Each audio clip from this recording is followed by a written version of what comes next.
My father had maybe hours left to live. The doctors said I should stay close. And that's when my phone started buzzing. My boss, calling for the 47th time that day. But what she did next? She actually sent HR to the hospital to physically find me. What happened in that waiting room changed everything. I'd worked at Meridian Financial Services for 6 years.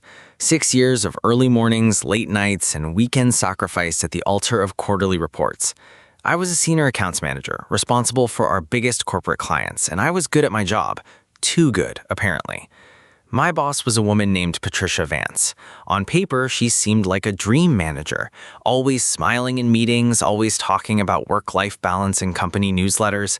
But behind closed doors, Patricia was a nightmare wrapped in a power suit. She had this thing about availability. To her, being an employee meant being on call 24/7.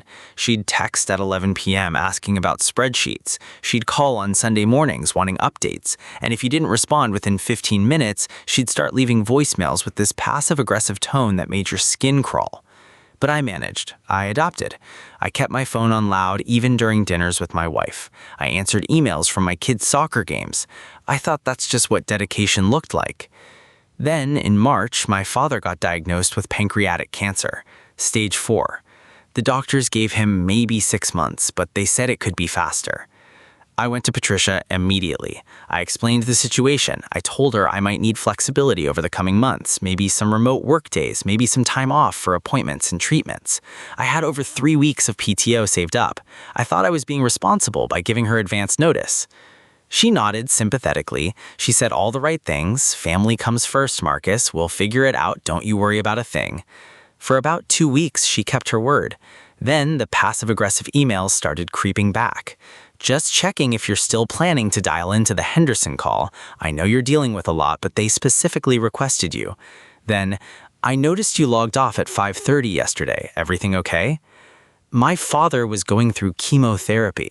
I was driving him to treatments, sitting with him through the nausea, watching him wither, and Patricia was monitoring my login times. Things escalated in April. My father took a bad turn. The cancer had spread faster than anyone expected.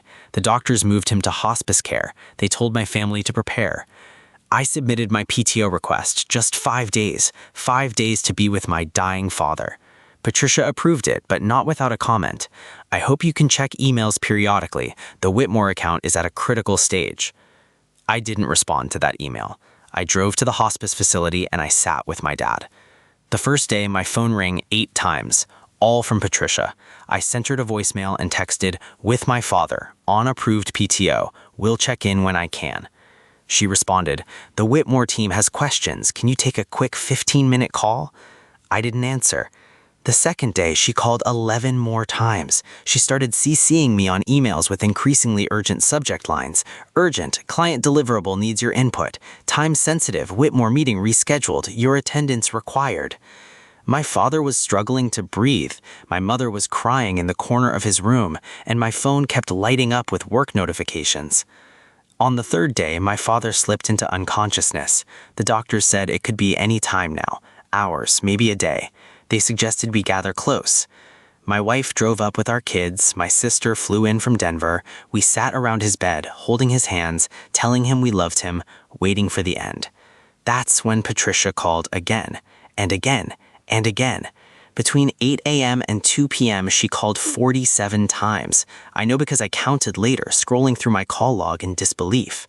47 calls while I watched my father die. I finally turned my phone completely off. I needed those last moments to be about him, not about whatever crisis Patricia had manufactured at the office. My father passed at 4:17 that afternoon, peacefully, surrounded by everyone who loved him. I held his hand until the end. After, my family and I went to the hospice's family room to fill out paperwork and make arrangements. We were exhausted, grief-stricken, barely holding it together, and that's when I heard my name. Marcus Chen? I looked up. Standing in the doorway of the family room was a woman I recognized, Jennifer Walsh from HR. She was wearing a blazer and carrying a manila folder, and she was scanning the room like she was looking for a suspect. "Marcus, thank goodness. Patricia said you weren't answering your phone." My wife grabbed my arm. My sister's jaw dropped. Jennifer walked towards me, completely oblivious to, or perhaps ignoring, the tear-stained faces and the obvious grief hanging in the air. "I'm sorry to bother you," though she said her tone suggested she wasn't sorry at all, "but we have a situation with the Whitmore account, and Patricia needs you to authorize some documents before end of business today. I have them right here." She held out the manila folder. I stared at her. I couldn't process what was happening. My father's body was still in the room down the hall. His hand was still warm the last time I touched him, and this woman wanted me to sign documents. "I need you to stop and really think about this moment with me. My father just died. His body was down the hall, and HR physically tracked me down at a hospice facility to shove paperwork in my face. Subscribe if you think what happened next was justified. Drop a comment telling me what you would have done in that moment, because what I did, it changed everything, and I'm still not sure if I went too far or not far enough." I didn't take the folder. Instead, I stood up slowly. My whole body was shaking, from grief, from exhaustion, from a rage that was building somewhere deep in my chest. "My father just died," I said quietly, 30 minutes ago. "His body is in the room behind you." Jennifer's face flickered, something like recognition, maybe even shame, but she didn't leave. She actually had the audacity to say, "I'm so sorry for your loss, Marcus, but Patricia was very clear that this couldn't wait. If you could just sign, get out." My wife stood up beside me. My sister moved closer. Jennifer finally seemed to register that she was surrounded by a grieving family who had just reached their breaking point. I'll tell Patricia you weren't available," she stammered, backing toward the door. "You do that," I said, "and you tell her something else. Tell her I'm going to make sure everyone knows exactly what kind of company this is." Jennifer practically ran out of the building. For the next 3 days, I focused on my father's funeral arrangements. I didn't check my email. I didn't answer any calls from work. I grieved with my family.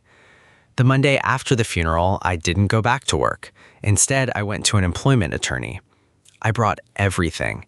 6 years of emails showing Patricia's pattern of harassment, the late-night demands, the guilt trips, the monitoring. I brought my PTO request showing my bereavement leave was approved. I brought my phone records showing 47 calls in 6 hours while I was on approved leave.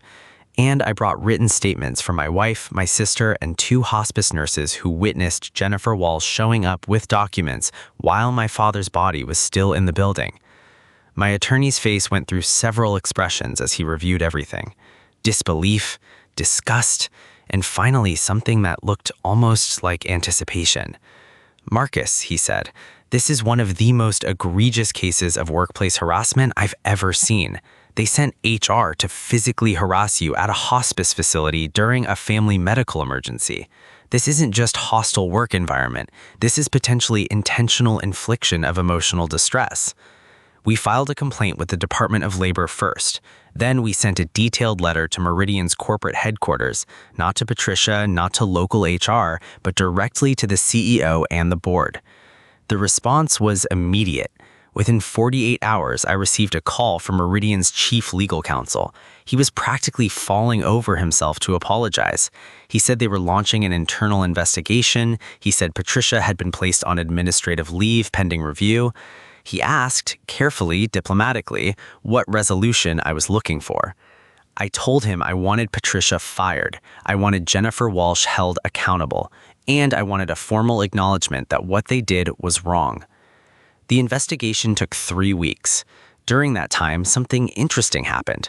Other employees started coming forward. Turns out I wasn't Patricia's only victim. She had a pattern of harassing employees during personal emergencies. One guy was hounded during his wife's labor. Another woman was threatened with termination when she needed time off for her son's surgery. Once HR actually investigating instead of enabling Patricia, the floodgates opened. Patricia was fired, not just let go, terminated for cause. Jennifer Walsh was demoted and transferred to a different department, and Meridian's corporate office issued a formal written apology to me and implemented new policies about contacting employees during approved leave. But here's the part that still gets me. The Whitmore account, the one Patricia claimed was in critical emergency status, the one that apparently required HR to track me down at my father's deathbed, it turned out the emergency was a formatting issue on a PowerPoint presentation. A colleague fixed it in 20 minutes. 47 calls, an HR representative sent to a hospice facility over a formatting issue that someone else handled without any problem. After everything settled, I had a choice to make. Meridian offered me my job back with a raise and a guarantee that I'd report to a new manager. Part of me wanted to take it, to prove that they couldn't push me out, to reclaim my place. But every time I thought about walking back into that building, I felt sick. The memories were too fresh, the betrayal too deep. I negotiated a severance package instead, a generous one considering the circumstances and the legal exposure they were facing. Then I took some time to actually grieve, something I never really got to do properly. 3 months later, I started a new job at a smaller firm. The pay is similar, the clients are less prestigious, but my new manager, when I told her during the interview that my father had recently passed and I might need occasional flexibility, she said, "Take whatever time you need. Family is irreplaceable. Spreadsheets aren't." I almost cried right there in the interview. Last month, I ran into a former colleague from Meridian. She told me Patricia landed at another company. Apparently, she downplayed her termination and got hired somewhere else. I thought about warning them, about sending an anonymous tip to their HR, but you know what? I'm done carrying Patricia's weight. I spent 6 years letting her stress consume my life. I'm not giving her another minute of my energy. My father taught me a lot of things before he died.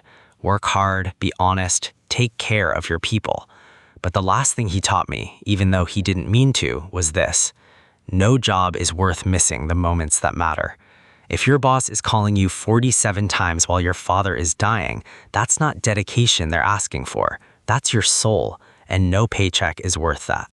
Thank you for listening to my story. If it resonated with you, please hit that subscribe button so you don't miss the next one. Leave a like if you think Patricia got what she deserved, or drop a comment telling me about your own workplace nightmare. And if you have a story about a toxic boss, an HR disaster, or a moment when your job crossed a line, submit it for a chance to be featured in an upcoming video. Your story might be exactly what someone else needs to hear. Take care of yourselves out there, and remember, you're more than just an employee.